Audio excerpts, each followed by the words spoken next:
Hello friends, my name is Asha Parashar. I hope you are good and fine. तो आज मैं अपनी वीडियो लेकर आई हूँ एंगल्स के ऊपर, जो कि मेन चैप्टर, वैसे मेन जो चीज़ है ये क्लास 9th के चैप्टर में यूज़ होने वाली है, लाइन एंड एंगल के लिए जो है। लेकिन यहाँ पर ये सभी चीज़ों के लिए बेसिकली है। बेसिक क्या है कि मैं आपको इसमें बताती हूँ कौन कौन से एंगल होते हैं, कितने कितने डिग्री के होते हैं।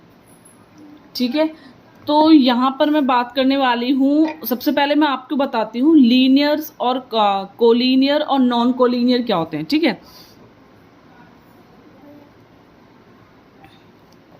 कोलिनियर क्या होते हैं? कोलिनियर होते हैं जो एक ही लाइन में आए। ये तो आपको खुद ही समझ आ रहा है। कोलिनियर, कोलिनियर मतलब कि ऐसे पॉइंट्स जो एक ही लाइन में आए। ठीक है, 3 या 3 से ज्यादा पॉइंट्स जो एक ही लाइन में लाई हो, वो क्या होता है? हमारे कोलिनियर होते हैं। ठीक है, अब मैं बात करने वाली हूँ नॉन कोलिनियर की।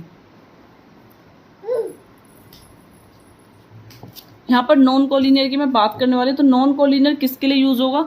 जैसे कि यहाँ पर मैं अलग अलग कहीं पॉइंट्स दे दूँ, सपोज ये।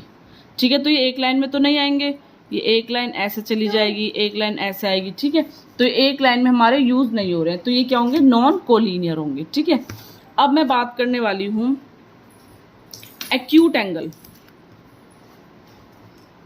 एक्यूट, मैं इसमें आपको इजीली मेथड बताऊंगी याद करने का कि एक्यूट एंगल आप कैसे याद रखोगे, ऑब्ट्यूज एंगल इतने के होते हैं तो कैसे याद रखोगे, या फिर आप रिफ्लेक्स एंगल कैसे याद रखोगे। ठीक है, तो यहाँ पर मैं बात करने वाली एक्यूट एंगल की। देखिए, अब एक्यूट आपको समझ नहीं आएगा कि आप एक्यूट और ऑब्ट्यूज में मोस्टली सब बच्चे कंफ्यूज होते हैं कि 90 से ग्रेटर देन होगा या 90 से छोटे वाले होंगे।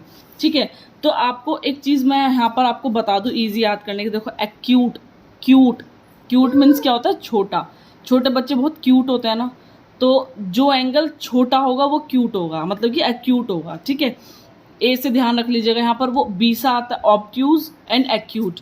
उसमें बी आ जाता है, इसमें ए आ जाता है। ठीक है, तो ए वाला फर्स्ट वाला होगा, यानी कि 0 से लेकर 90 के बीच में जो एंगल होंगे वो क्या होंगे? हमारे एक्यूट एंगल होंगे। एक्यूट मतलब बहुत जो क्यूट होता है, छोटे बच्चे से क्यूट होते हैं ना हमारे, इस टाइप से। तो एक्यूट एंगल क्या होगा? सपोज ये हमारा जो है ये होगा हमारा एक्यूट एंगल।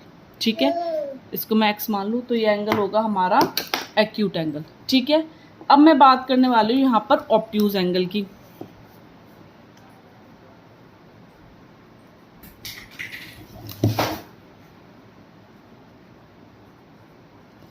ठीक है, तो ऑब्ट्यूज एंगल की हमें अब जैसे अब आपको एक याद कर लेना है, तो दूसरे वाला आपको अपना आप ही याद हो जाएगा। ठीक है, तो एक याद कर लेंगे। एक्यूट एंगल आपको याद होगा 0 to 90 के बीच में होता है, तो ऑब्ट्यूज एंगल इसका उल्टा होगा, 90 डिग्री टू 180 डिग्री। ठीक है, 0 to 90 और 90 to 180 ऑब्ट्यूज होगा। अगर ये एक्यूट है छोटा, तो ऑब्ट्यूज कैसे होगा? बड़ा। ठीक है, आगे समझ में? अगर ये एक्यूट होगा तो ऑब्ट्यूज क्या होगा? इसका बड़ा होगा। अब यहाँ पर बात करने वाली हूँ मैं, अब मैं आपको नेक्स्ट बताती हूँ। ये आ गया आपका कोलिनियर हो गया, नॉन कोलिनियर, एक्यूट एंगल। जो क्यूट होते हैं, क्यूट मतलब वो छोटे होते हैं। ठीक है, 0 to 90 के आ जाएंगे, मतलब कि आप इसमें से कोई सा भी एक याद कर लीजिएगा, ऐसे याद कर लीजिएगा। ठीक है, ऑब्ट्यूज एंगल आ गया आपका यहाँ पर। अब मैं बताती हूँ आपको राइट एंगल क्या होता है। आपको मोस्टली वैसे सबको याद हो ही जाता है राइट एंगल क्या होता है, 90 डिग्री का होता है। आपको एक और तरीका होता है, जैसे हम किसी को बोलते हैं ना ऑल राइट, ऐसे तो बोलते हैं ऑल राइट, ऐसे बोलते हैं ना ऑल राइट। तो ये क्या बनता है? राइट मीन्स इस टाइप वाला, ये रहा। ठीक है, ऑल राइट, ऑल राइट ऐसे तो बोलते हैं। तो ये क्या बन रहा है हमारा?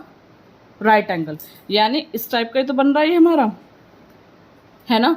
तो ये कितने का होगा हमारा? 90 डिग्री का होगा राइट एंगल। इस तरह से आप ध्यान रखिएगा, तो ये हमारा 90 का होगा एंगल। ठीक है, अब आता है हमारा स्ट्रेट एंगल।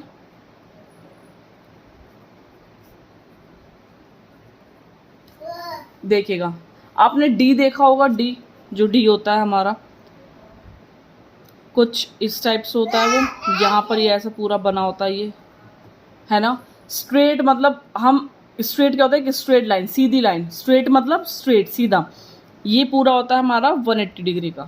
ठीक है, स्ट्रेट एंगल 180 का होगा। राइट हो जाएगा तो ये इसका आधा हो जाएगा। ठीक है, तो राइट क्या हो जाएगा? आधा होता है। ये क्या हो जाएगा? इसका आधा हो जाएगा, 90 हो जाएगा 180 का। ठीक है, अब मैं बात करने वाली हूँ रिफ्लेक्स एंगल की।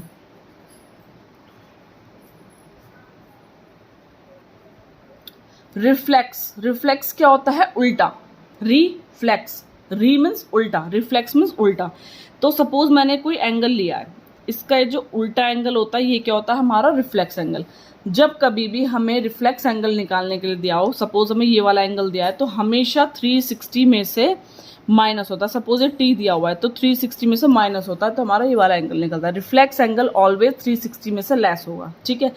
तो ये एंगल हमारे 180 से 360 के बीच वाले होते हैं, ठीक है। चलते, अब हमें रिफ्लेक्स एंगल तक याद हो गया। कोलीनियर जो एक ही लाइन में हो, नॉन कोलीनियर इसका मतलब एक लाइन में नहीं है, ठीक है।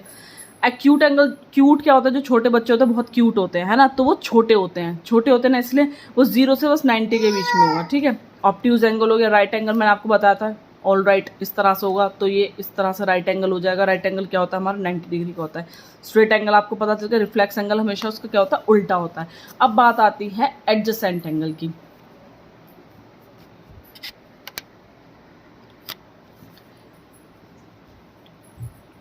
एडजेसेंट एंगल, ठीक है। अब मैं यहाँ पर बताऊँ एडजेसेंट एंगल क्या होता है। सपोज मैंने यहाँ पर ना दो लाइन ले ली है, एक इस तरह से मैंने इसके बीच में क्या कर दिया? एक लाइन और आर्म खींच दी है, ड्रॉ कर दी है। इसको मैं ओ मान लेती हूँ, इसको बी मान लेती हूँ, इसको सी मान लेती हूँ। एडजेसेंट एंगल में क्या होता है? एक तो सेम वर्टेक्स होनी चाहिए,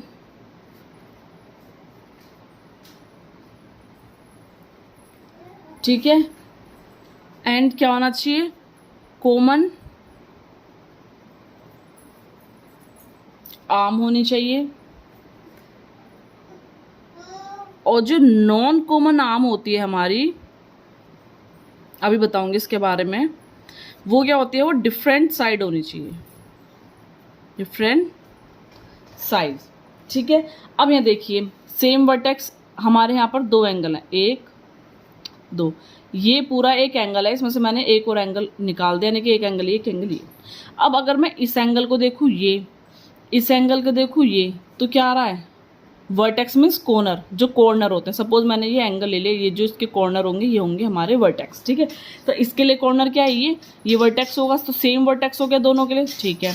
कॉमन आर्म हो गई, इसके लिए भी ये आर्म यूज हो रही, इसके लिए भी आर्म यूज हो रही, मतलब कि जो दोनों में सेम हो वो चीज़ क्या होगी? हमारी कॉमन होगी, ठीक है।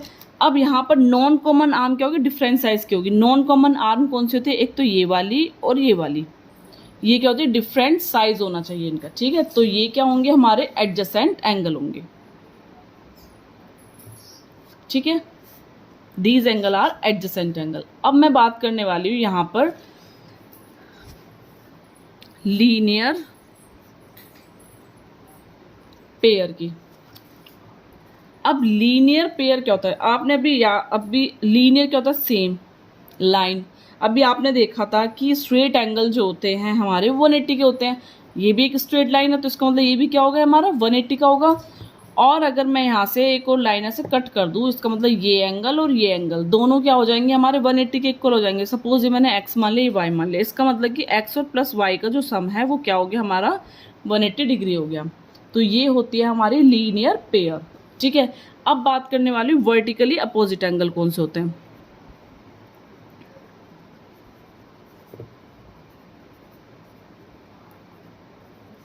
देखो कैसे याद रखोगे कि ये वर्टिकली अपोजिट एंगल है। सपोज यहाँ पर दो लाइन है, ये जैसे हमारे कभी कभी क्वाड्रिलेटरल में भी दे देते हैं इस टाइप से, है ना, उसको बीच में से ऐसे जो कट कर देते हैं, फिर ठीक है, डायगोनल जो होते हैं उनके। तो उसमें कैसे पता चलता है कि ये वर्टिकली अपोजिट एंगल है हमारे? देखो ये वी बन रहा है, तो आपको कुछ ये वी टाइप से बना दिख रहा है, ठीक है। जो वी की जो ये होते हैं वर्टेक्स मीट करते हैं, वो क्या होते हैं? हमारे एडजेसेंट एंगल होते हैं। इसके अपोजिट ये वाला है, तो यानी 1 इक्वल टू होगा 2 के, एंड ये वाला इक्वल है, ये 3 होगा, ये 4 होगा। एंगल 3 इक्वल टू होगा एंगल 4 के, ठीक है। देखो इसके अकॉर्डिंग यहाँ वी बन रहा है, वी माने वर्टेक्स, बस ध्यान रखना अपोजिट मतलब आमने सामने वाले, वी से वर्टेक्स, ठीक है। तो ये क्या होंगे? हमारे वर्टिकली अपोजिट एंगल होंगे हमारे। अब मैं बात करने वाली हूँ अल्टरनेट एंगल कैसे होते हैं।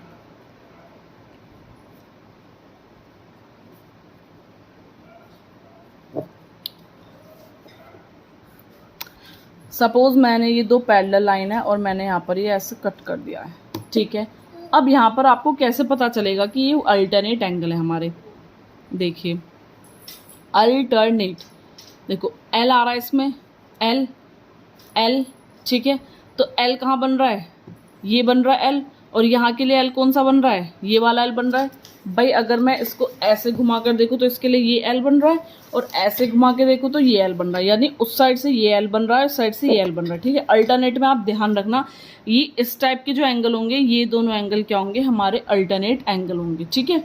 तो ये हो गया हमारा एंगल 1 मान लो, अगर इसे एंगल 2 मान लो तो ये क्या होंगे, एंगल 1 इक्वल टू होगा हमारा एंगल 2, ये होंगे हमारे अल्टरनेट एंगल, ठीक है।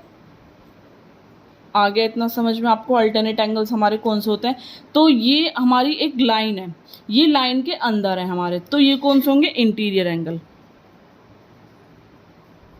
Alternate interior. अगर मैं बोलूँ एक्सटीरियर, तो एक्सटीरियर क्या होता है, बाहर की तरफ, तो बाहर वाला इसका ये वाला ले लीजिए, इसका बाहर का ही ले लीजिए, मतलब ये ओपन साइड है तो इसका मतलब ये बाहर वाले हो गए। तो इसको मैं 3 मान लेती हूँ और इसको मैं 4 मान लेती हूँ, एंगल 3 इज इक्वल टू हो जाएगा एंगल 4। ये कौन सा हो जाएंगे, exterior interior angle, exterior alternate angle, ठीक है। एक्सटीरियर अल्टरनेट एंगल और ये इंटीरियर अल्टरनेट एंगल। अब मैं बात करने वाली हूँ कॉरस्पॉन्डिंग एंगल हमारे कौन से होते हैं।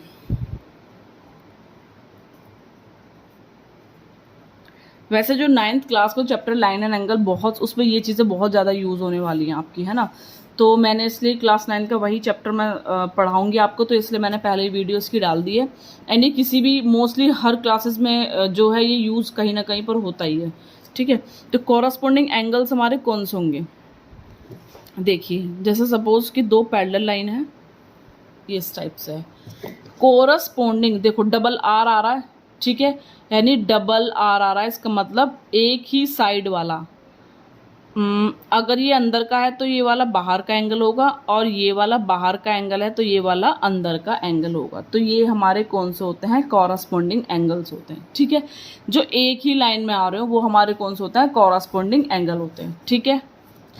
तो यहाँ पर मैंने आपको बता दिया है कौन कौन से एंगल कौन कौन से होते हैं, तो आपको बहुत ज़्यादा इजी पड़ जाएगा। मैंने इसमें आपको एक याद करने की ट्रिक बता दी, आप इस तरह से इसको याद कर सकते हैं, ठीक है। तो मिलते हैं अपनी नेक्स्ट वीडियो में। क्लास 9th के लिए मैं फिर से आपको लिए वीडियो लेकर आऊँगी, एंड ईजी तरीके से, जिससे आपको बहुत ईजिली लगे, वो ईजी तरीके से आपको सॉल्व करना बताऊँगी। तो चैनल को लाइक करें, सब्सक्राइब करें चैनल को, और शेयर करें, कमेंट ज़रूर करें। Thank you for watching my video.